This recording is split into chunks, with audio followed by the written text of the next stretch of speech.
تو نماز آپ کی ہو گئی۔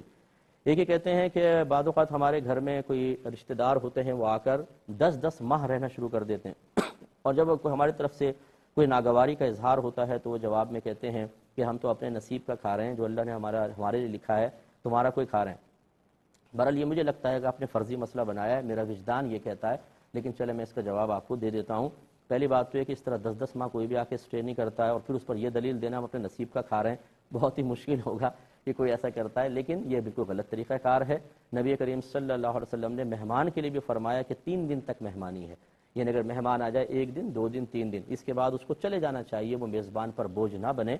اور یہ جو وہ لاجک پیش کر رہے ہیں ان سے کہیں کہ اب ذرا ہم آپ کے پاس آنے والے ہیں 10 ماہ کے لیے، تاکہ اپنے نصیب کا آپ کے گھر میں آ کر کھائیں، پھر دیکھیے کہ ان کو کرنٹ لگتا ہے کہ نہیں لگتا۔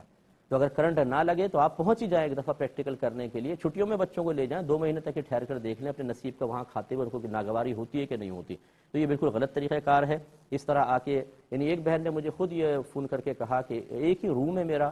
اور اٹیچ باتھ ہے، اور اس میں بعض اوقات کئی مہمان آ کے شوہر کے وہ ٹھہر جاتے ہیں اور بے پردگی علیحدہ، میں ایک طرف لیٹتی ہوں، پھر وہ اوڑھ کر لیٹنا اتنا مشکل ہو جاتا ہے، واش روم ایک، اور جانے کا نام نہیں لیتے ہیں پھر وہ۔ تو اس طرح یہ غلط طریقہ کار ہوتا ہے۔ یہ خاص طور پہ وہاں ہوتا ہے جب جیسے وہ کراچی میں پنجاب سے آ کے کراچی میں رہ گیا، تو جو پنجاب سے آئے گا ان کے لیے ایک آستانہ موجود ہے، وہ سیدھے یہیں پر آ کے اسٹے کریں گے، 1 ہفتہ 2 ہفتہ پھر جائیں گے۔ یہ غلط طریقہ کار ہوتا ہے۔ 1 آدھ دن آنے میں کوئی حرج نہیں ہے، لیکن آج جو جس طریقے سے کرائسس چل رہے ہیں، جس طریقے سے لوگ بیچارے پریشانی کا شکار ہیں کہ اپنا ہی بجٹ آؤٹ ہو جاتا ہے، گزارا کرنا مشکل ہوتا ہے، اس میں آپ آ کر اور اتنے طویل عرصے تک ٹھہریں، شریعت اس کو بالکل پسند نہیں کرتی ہے، ایسا ہرگز نہیں کرنا چاہیے۔